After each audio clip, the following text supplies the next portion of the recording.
Hey guys. I need to get this off my chest. It started on an ordinary Thursday afternoon in my kitchen. The light was warm, spilling across the granite counter where my coffee mug sat waiting.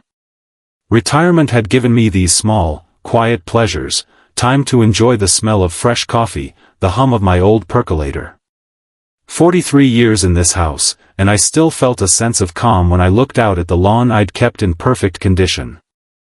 I had no idea that in a few minutes, my peace would shatter. The phone rang. I saw the name on the caller ID, Brian. My grip on the mug tightened before I even answered. He had that tone in his voice, the one I'd recognized since he was a boy and wanted something big. Dad, we need $8,000 for the cruise tickets. Everything's booked. The agent needs the rest by Monday. I set the mug down a little too hard, coffee splashing onto the counter. Brian, you're 42 years old. You've got a job, a family, pay for your own vacation. He launched into the pitch. This was supposed to be a celebration of my retirement, quality time together, memories for Sophie. The more he talked, the more I realized it wasn't about me. It was about him expecting me to fund another piece of his life. I'd already given him a down payment for his house, paid for his wedding, his honeymoon, even bailed him out on car repairs. When was enough, enough? I'll pay for Sophie's ticket, I told him. She's 10. She shouldn't miss out because of your budgeting. The pause on the other end felt colder than winter. Fine, he said eventually. But don't blame me when this ruins everything. And when Sophie asks why Grandpa wouldn't let her parents come, that'll be on you. Then the line went dead. I stood there holding the phone, staring at the empty space in the kitchen, trying to understand how my own son had become this manipulative stranger. My stomach turned. I had the distinct feeling this wasn't over. That feeling was right. Less than an hour later, I heard the sound of car doors slamming. Through the dining room window, I saw Brian's dented minivan in my driveway. My gut tightened. They were here. The spare key I'd given him years ago, back when trust came easier, clicked in the front door. And then they were in my living room without knocking. Melissa came first, eyes red, makeup just smeared enough to look like she'd been crying. Brian followed, broad-shouldered but heavier than he'd been in his college football days. He didn't sit. He paced, picking up my family photos and setting them down without care. Arthur, we need to talk, Melissa said, her voice cracking at the perfect spots. We're not asking for vacation money. We're drowning. $50,000 in debt, credit cards, loans, the second mortgage. I asked how it had gotten that bad, but I already knew, restaurants, designer clothes, cars they couldn't afford. Brian cut me off sharply. It doesn't matter how. We can fix it with a personal loan, but we need collateral. Your signature. And the $8,000 for the cruise still fits into the plan. And then the threat, if they couldn't go, maybe Sophie shouldn't either. Wouldn't want her to feel guilty about going without her parents, Brian said. I looked at them, my son, my daughter-in-law, using that little girl as leverage. The thought of her missing something she'd been so excited for was unbearable. I walked to my desk. My hand shook as I wrote the check. This is the last time, I told him. But deep down, I knew it wasn't just about money anymore. Something far worse had started moving beneath the surface. After they left with the check, the house felt wrong, like someone had moved the furniture an inch while I wasn't looking. I stood there with the pen still warm in my hand, staring at the groove it had pressed into the page of my checkbook. The quiet was heavy. I could hear the refrigerator motor kick on, the baseboard heater tick as it cooled, the faint rattle of an old vent I kept meaning to fix. Ordinary sounds in a room that suddenly didn't feel like mine. I climbed the stairs slower than usual, the banister smooth under my palm, and pulled my old leather suitcase down from the top shelf of the closet. It still smelled faintly of cedar and the cologne I wore when Ruth was alive. I set it on the bed and opened the lid.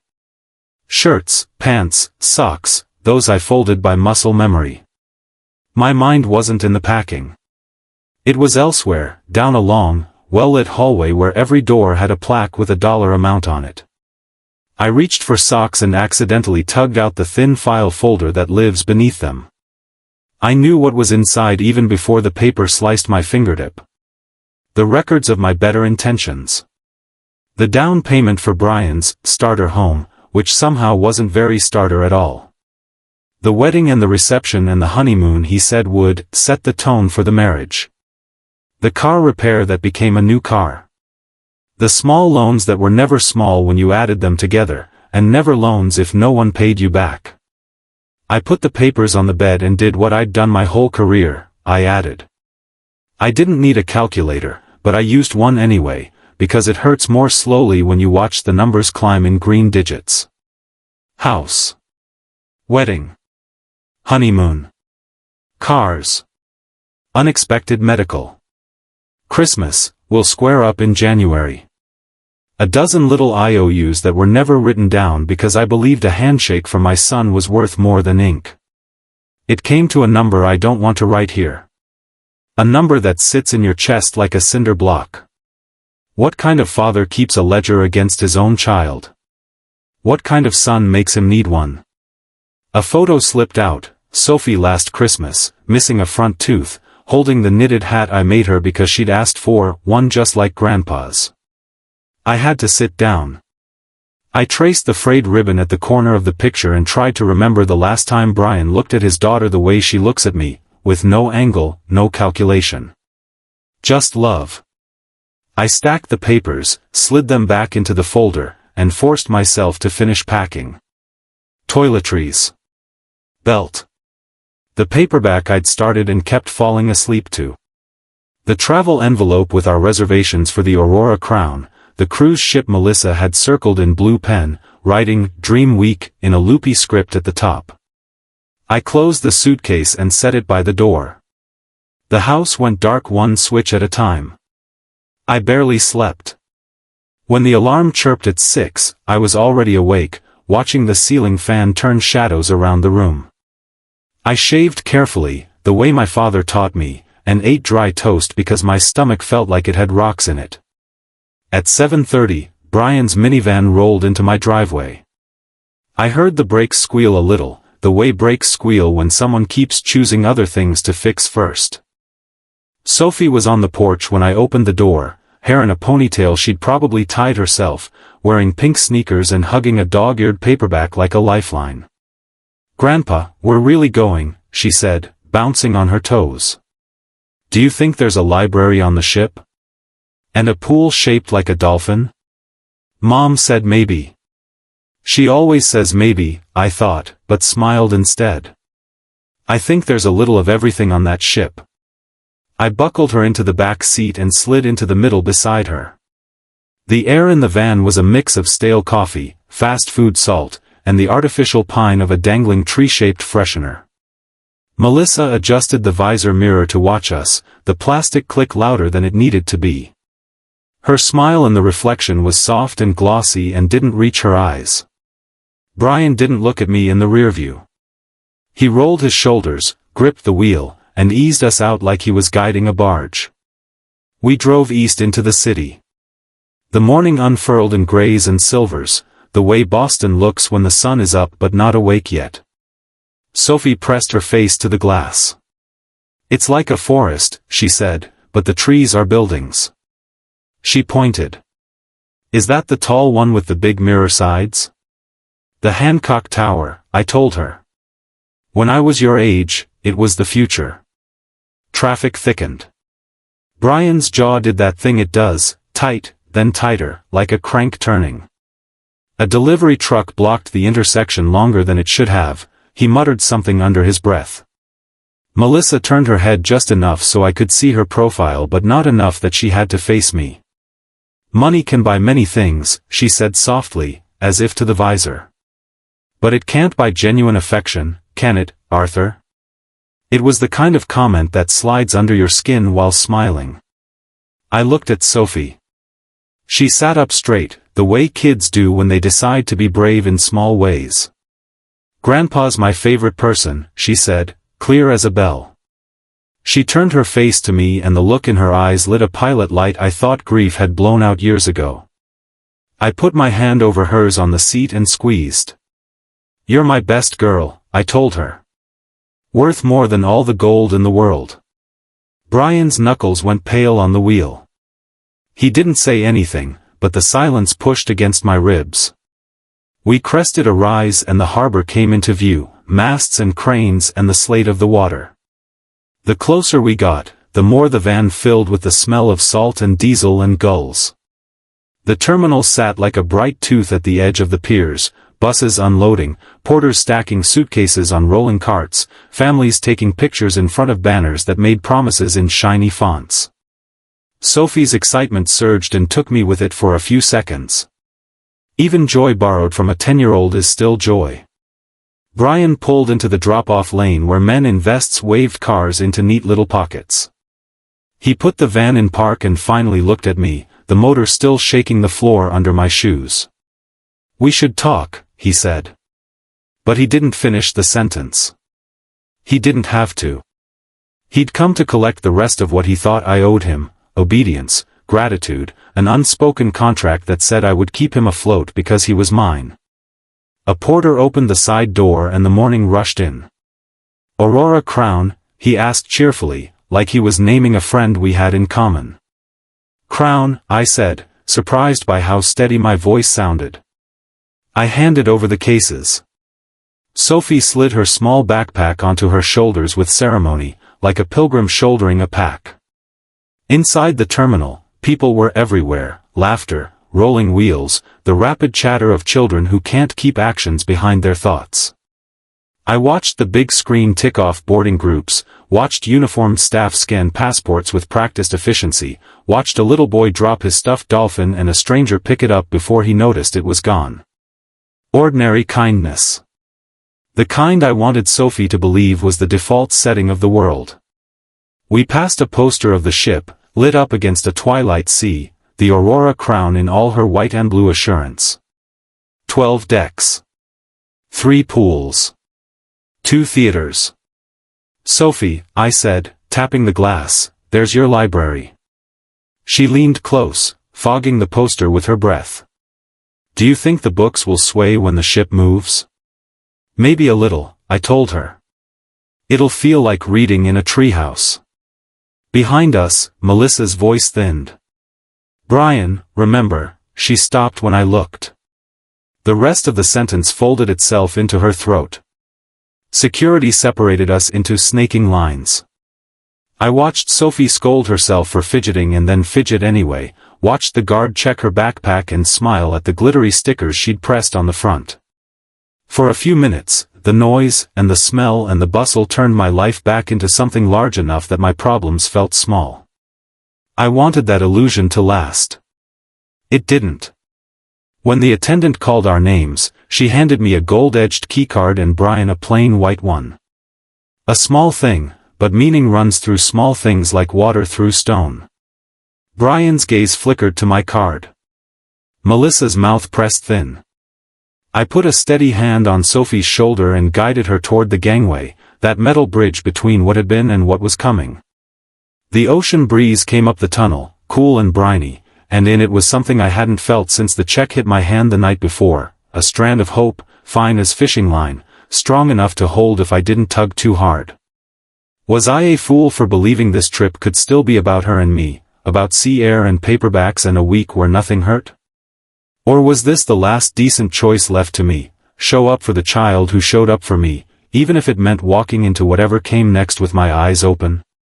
I adjusted the strap of my carry-on, tucked Sophie's little hand into the crook of my arm, and stepped forward. The gangway clanged softly under our feet. Somewhere above us, I heard a ship's horn test its voice, low and certain, like the start of a sentence you can't take back once you've said it. The instant we stepped onto the Aurora Crown, it was like crossing into another world. Cool, perfumed air greeted us, part ocean salt, part something floral that reminded me of Ruth's old perfume bottles. Sophie's eyes went wide at the marble floor, the gleaming brass railings, the soaring atrium with a chandelier that seemed to pour light down over everything. A uniformed steward met us near the entrance. "Mr. Bennett, welcome aboard. You have the Ocean View Suite on Deck 8, starboard side. Mr. Brian Bennett, your stateroom is on Deck 5. His tone was polite, but the distinction was clear. Gold trim on my keycard, plain white on Brian's. I'd insisted on paying for Sophie's upgrade so she could stay with me in comfort, but it was the kind of gesture Brian took as a slight. His eyes flicked to my card like it was a scoreboard. Sophie, blissfully unaware of the undercurrent, skipped toward the elevators, dragging me along. Deck 8's carpet was plush underfoot, the lighting warm and quiet. When we opened the door to my suite, she gasped. Floor-to-ceiling windows framed Boston Harbor, tugboats darting around container ships, the Hancock Tower a distant silhouette. "Grandpa, look!" She slid the balcony door open and stepped out, her hair lifting in the sea breeze. "You can see the lighthouse from here." I joined her, leaning on the railing. The water was the color of steel, dotted with whitecaps. For the first time since Brian's phone call, I felt a small knot loosen in my chest. Lunch in the main dining room was a blur of white tablecloths, polished silver, and the hum of hundreds of conversations. Across the room, I spotted Brian and Melissa at a table, heads close together. Sophie chattered about the kids' club schedule, arts and crafts, a magician's show, a pool with a slide shaped like a dolphin. I nodded, smiling when I could, trying not to let my eyes linger too long on the other side of the room. After lunch, she darted into the kids' club like she'd been there all her life, introducing herself to strangers, already part of some game I couldn't follow. I stood at the observation window for a while, just watching her. 10 years old, and she carried herself like the world was still mostly good. Later, I found a seat in the ship's library, a sunlit space with leather chairs facing the endless horizon. I opened a mystery novel but read the same paragraph 3 times without absorbing a word. Instead, I listened, to the muffled shuffle of pages, the faint creak of the ship, the distant echo of laughter from the pool deck. It felt like a place untouched by whatever tension was brewing in my family. By late afternoon, Sophie burst into the library, damp from the pool, cheeks flushed. "They have a rock-climbing wall, Grandpa. And tonight there's a show in the theater. Can we go?" "Of course," I said, marking my page even though I hadn't moved forward. "This week is about you." As the sun lowered, we returned to the suite so she could change for dinner. She twirled in a sundress Ruth had bought her last summer, asking if she looked fancy enough for a ship's dining room. I told her she looked like the most beautiful princess on the 7 seas. I tucked her into the bunk bed in her parents' cabin afterward, saying goodnight to Brian and Melissa with as much politeness as I could muster. The truth was, I was relieved to retreat to my own space. Tomorrow, we'd wake in Kingston Bay. I'd promised Sophie snorkeling and seashells. That thought carried me to the balcony, where the sunset turned the water to molten gold. I was just starting to relax when I heard it, running footsteps. Sophie, hair loose around her shoulders, face pale and wet with tears, skidded onto the deck. My book slipped from my lap. I stood, catching her as she stumbled into me, her whole body trembling. "Grandpa," she whispered, glancing over her shoulder toward the ship's interior. "We have to get away from here right now. They're going to hurt you tonight." Her words hit harder than any wave against the hull. For a moment, all I could hear was the rush of blood in my ears and the distant hum of the ship's engines. I gripped Sophie's shoulders gently but firmly, crouching so I could meet her eyes. "Sophie, who's going to hurt me?" She glanced over her shoulder again, then leaned close enough that her breath warmed my ear. "Mom and Dad," she whispered. I went back to their room to get my book. They were in the bathroom talking, and they didn't know I was there. Her voice trembled, but she kept going. "They said they're going to put something in your drink at dinner. Something to make you sleepy." And then, her throat caught. I didn't want to ask, but I had to. And then what? They said they'd take you outside for fresh air and push you over the railing. They said it would look like an accident. An old man losing his balance. She swallowed hard. They even talked about the patrol shift change at 9:30. 15 minutes when no one would see. Her words were too precise to be the product of a child's misunderstanding. They'd planned this. Researched it. Calculated down to the minute how to make me disappear into the Atlantic. It's strange, the moment you realize someone you love wants you gone forever. The mind wants to reject it, to build some alternate explanation. But in my gut, I knew. Brian had been circling this moment for years, every loan, every threat, every subtle shift from asking for help to expecting it like a paycheck. I steadied my voice. You are incredibly brave for telling me this, Sophie. Now listen to me, no matter what happens, you are going to be safe. But we have to be smart. What if they see us talking? What if they know I heard them? They won't. You're going to the kids' club for movie night, and you're not going back to their cabin alone. I'll come get you after. Her eyes filled again. But what about you? What if they try to give you the drink anyway? I'll handle that, I said, forcing a small smile. Sometimes the best way to catch someone in a trap is to let them think it's working. She didn't seem comforted, but she nodded. Before she left, she hugged me fiercely, her voice muffled in my shirt. Promise me you won't drink anything they give you. I promise, I told her. Go now. I'll see you soon. When she disappeared inside, the cold air seemed sharper against my skin. I gripped the railing, looking down at the black water churning in the ship's wake. My son.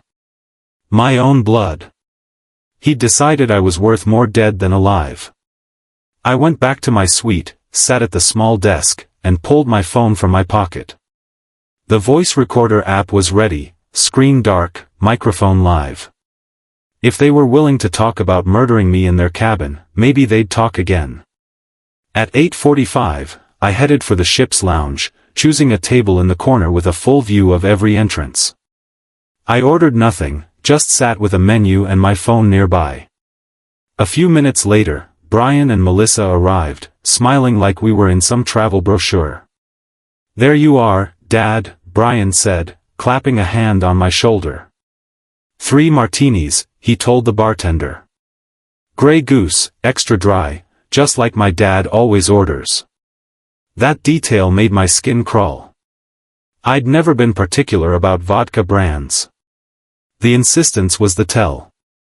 Actually, I said, I'm feeling a little off from the ship's motion. I'll stick to ginger ale. Brian's smile faltered, just for a breath. Come on, Dad. 1 martini won't hurt.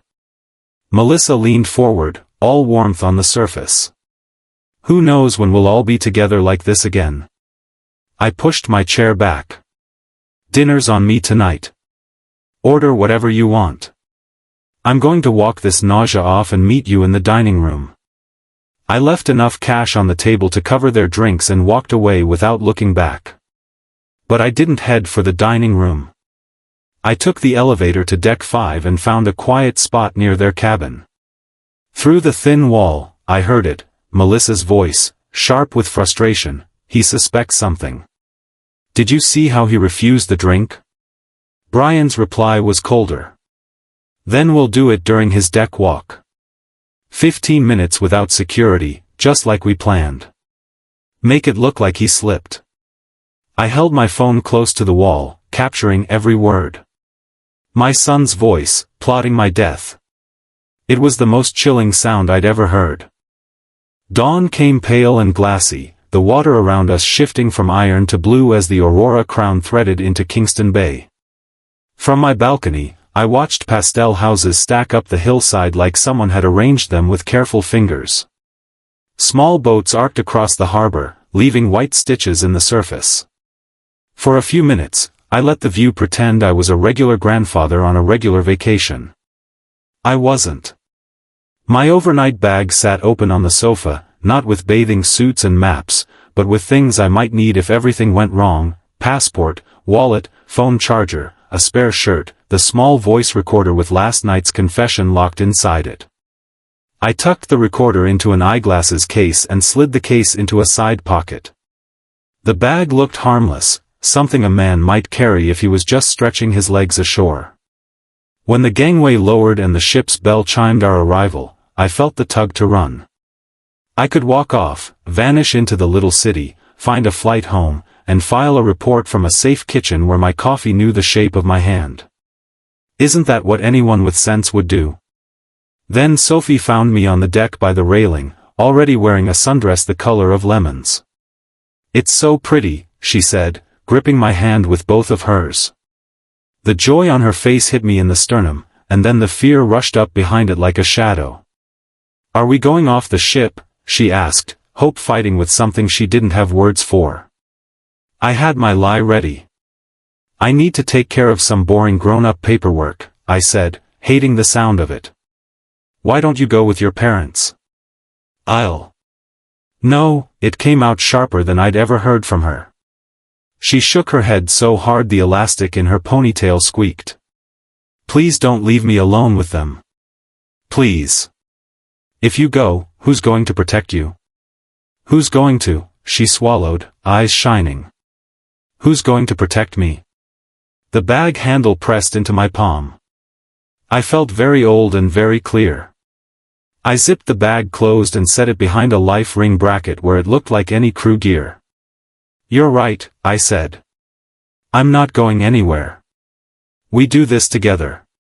Brian and Melissa appeared a minute later, dressed like catalog models for Island Day, navy shorts, a white linen shirt for him, a floaty blouse for her. They spotted us and adjusted their faces into something approximating cheer. "You're not coming, Dad?" Brian asked, too light, too easy. "Changed my mind," I said. "Thought I'd enjoy the quiet ship while everyone's ashore." They exchanged a look so quick I might have missed it if I hadn't been looking for it. Melissa's smile thinned. "We'll be back by 4, she said. "Don't wander too far." "Oh, I won't," I told her. When their backs disappeared into the line of passengers trickling down the gangway, I exhaled for the first time that morning. Then I went to find help. The security office was tucked behind a discreet door near the midship stairwell, the kind of place you don't notice until you need it. A young crew member at the desk looked up. "Can I assist you, sir?" "I need to speak with the security chief," I said, surprised that my voice didn't shake. "It's urgent and it concerns passenger safety." A few minutes later, Officer Daniel Cole stepped out, mid-30s, steady eyes, a presence that suggested he'd seen the worst moments of other people's vacations and handled them without theatrics. "I'm Officer Cole. Let's talk in here." In the small office, I set the eyeglasses case on the table, opened it, and slid the recorder across to him. "Before you listen, you should know this: the people you're going to hear are my son and daughter-in-law." The words tasted like salt. He didn't flinch. He pressed play. Brian's voice filled the space, the patrol shift change, the plan to make it look like I slipped, the impatience in Melissa's whisper. He listened twice, then looked up slowly. "You understand the seriousness of what you're showing me?" "I do," I said. "And my granddaughter told me about an attempt to drug me last night." "We can contact local authorities here in Kingston Bay," he said.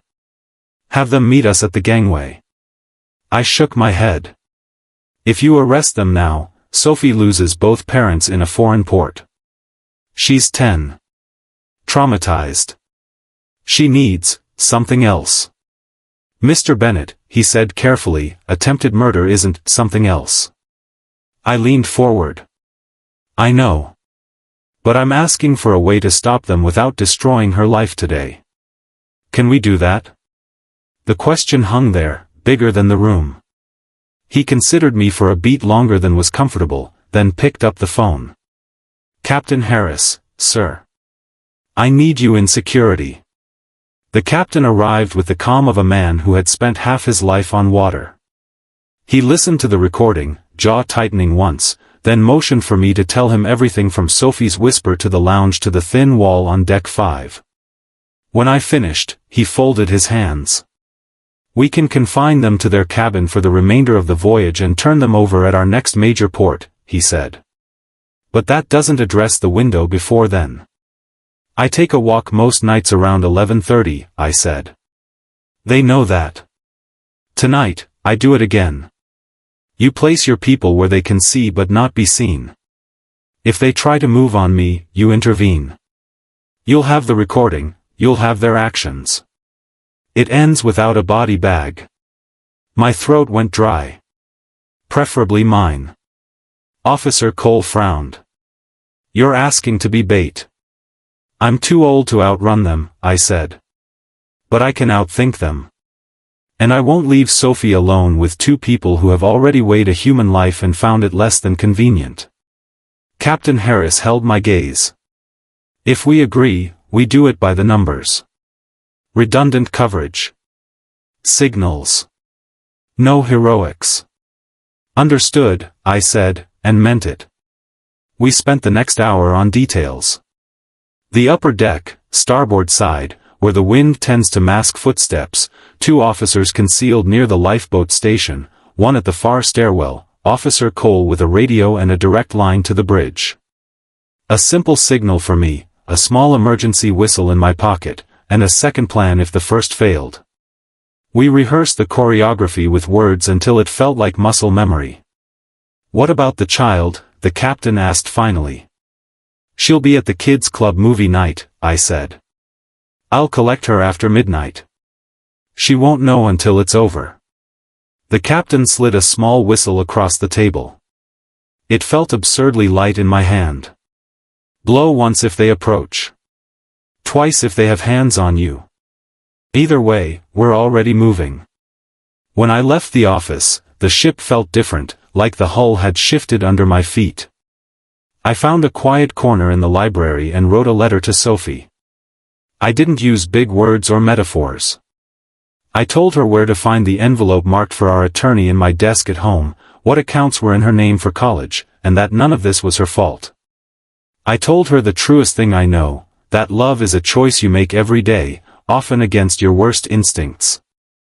I sealed the letter and took it back to my suite, tucking it into the top drawer of the desk under the ship's stationery.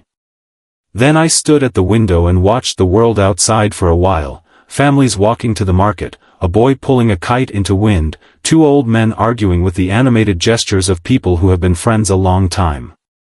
Life carrying on, oblivious to the small war on deck 8. At 4, the gangway clattered, and the stream of passengers reversed. I picked Sophie up from the kids' club, where she was braiding friendship bracelets with a seriousness that made me want to cry. "Movie night at 7, she asked, like nothing in the world could be wrong if popcorn exists. "Wouldn't miss it," I said. We avoided Brian and Melissa without looking like we were avoiding them. It's a skill you acquire when survival depends on it. At dinner, we sat in a different section, just the 2 of us, talking about sea turtles and whether books feel the ship move. I didn't touch the wine. She didn't ask why. Back in my suite, I helped her pick a hoodie for the movie room because air conditioning likes small shoulders too much. Before she skipped off, she turned and pressed something into my palm, a plastic ring from the prize basket, blue and silly.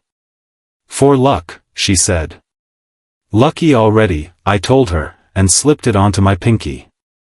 At 10:45, I dressed like an old man who can't sleep, cardigan, soft-soled shoes, the posture of someone who just wants to see stars. I put the whistle in my pocket and felt for it twice. My hands shook once, then steadied. I clicked off the lights and opened the door. As I stepped into the corridor, it struck me how quiet a ship can be when everyone believes they're safe. Was I being reckless? Or was this the only adult thing left to do, stand between a child and the worst version of her parents and refuse to move? I chose, opened the stairwell door, and climbed toward the night. The upper deck was a different creature at night.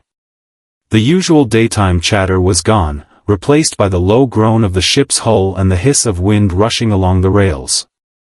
Above me, the stars lay scattered like salt on black velvet, and ahead, the ocean stretched without end. I walked slowly, hands clasped behind my back, the way I always did when I needed to think. To anyone watching, I was just an old man taking in the night air. The whistle was warm in my pocket from my grip. Somewhere beyond the pools of deck light, Officer Cole and two of his men waited, shadows among shadows. I'd memorized their positions, but I didn't look for them. If this was going to work, Brian and Melissa had to believe I was alone. I heard the footsteps before I heard the voice. "Dad," Brian called, his tone too casual, too smoothed over. "What are you doing out here so late?" His voice carried in the open air, almost lost to the wind. I turned slowly. Both of them were walking toward me from the stairwell, dressed in dark clothes, black pants, navy jackets that would melt into the night if you weren't looking for them. They stopped just close enough to smell the faint tang of gin on Brian's breath. "Couldn't sleep," I said. "Sometimes the ocean helps clear my head." Melissa moved closer to my side, putting herself between me and the only exit. "You should be careful walking alone at night," she said, the word syrupy, but the smile tight. "The rails can be slippery. Especially for someone your age." Brian chuckled without warmth. "Balance isn't what it used to be, is it?" He stepped in on my other side, the two of them boxing me in. We edged closer to the railing, the metal cold and damp against the backs of my calves. "Actually," I said, straightening, "my balance is just fine. Same with my hearing. I heard every word last night, the drink you wanted to spike, the plan to make my death look like an accident, the 15-minute patrol window." I looked straight at Brian. "I know exactly what you were going to do." For a heartbeat, his face went pale. Then he tried to smirk. "You're imagining things." Melissa's eyes darted toward the shadows where she couldn't quite see. "We came up here because we were worried about you." "Worried enough to push me over?" I asked quietly. Brian's hand twitched, and I knew it was time. I pressed the whistle to my lips and blew, one sharp, piercing note that cut through the wind like a blade. Then, as Brian grabbed my arm, I blew again. 2. "Security. Security." My voice echoed against the ship's steel. Officer Cole emerged from the shadows, his voice calm but carrying. "Step away from Mr. Bennett. Now." Two other officers came in from opposite sides, flashlights cutting white paths across the deck. Brian dropped my arm so fast I stumbled forward. Melissa raised her hands, stepping back. "This isn't what it looks like," she said quickly. "We were just helping him get back inside." "Turn around," Cole ordered. "Hands behind your backs." The cuffs clicked on in quick succession. "This is entrapment." Brian barked. "We didn't do anything." "Conspiracy to commit murder, attempted assault, endangering passenger safety," Cole recited evenly. He looked at me. "Are you hurt, sir?" I caught my breath, the adrenaline making my fingers shake. "No. Just grateful you were nearby." Melissa spat the words like venom. "An old man tricking his family, using his granddaughter." "Enough," I said, my voice flat. "You tried to kill me for money. Sophie saved my life because she loves me. That's all there is to it." They were led away, Brian throwing one last look over his shoulder. "This isn't over, Dad."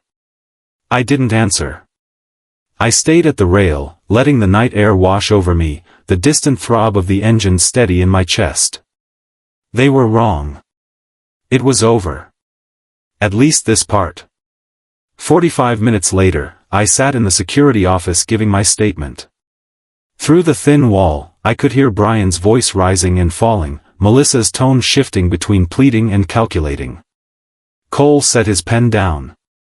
"We'll need to contact the authorities at our next port." "No," I said before I could stop myself. He frowned. Sir? If you arrest them now, Sophie goes into protective custody until arrangements can be made. She's been through enough. I just want the rest of this trip to be about her. Cole glanced at Captain Harris, who had joined us. We can confine them to their cabin for the remainder of the voyage, the captain said. No access to public areas, meals delivered, no contact with you or Sophie. Do it, I said. After the cruise, they'll have decisions to make about their future, with or without me in it. The next morning, the Caribbean sun poured through my window like liquid gold. Sophie was at the kids' breakfast buffet, talking a mile a minute to her new friends. Can we go snorkeling today? They say there are parrotfish. Just you and me, I told her. All day. What about Mom and Dad? Are they still sick? They need to rest, I said. Doctor's orders. Her smile was pure, unfiltered. Just us? Just us. For the next 3 days, we made the cruise into what it was supposed to be from the start, long afternoons in the pool, seashell hunts on the beach, books in the library while the horizon slid by. Brian and Melissa stayed locked in their cabin, visible only now and then through a small porthole, pacing like caged animals. On the final morning, as Boston Harbor came into view, Sophie leaned against my side. This was the best vacation ever, she said. For me too, sweetheart, I told her. And I meant it.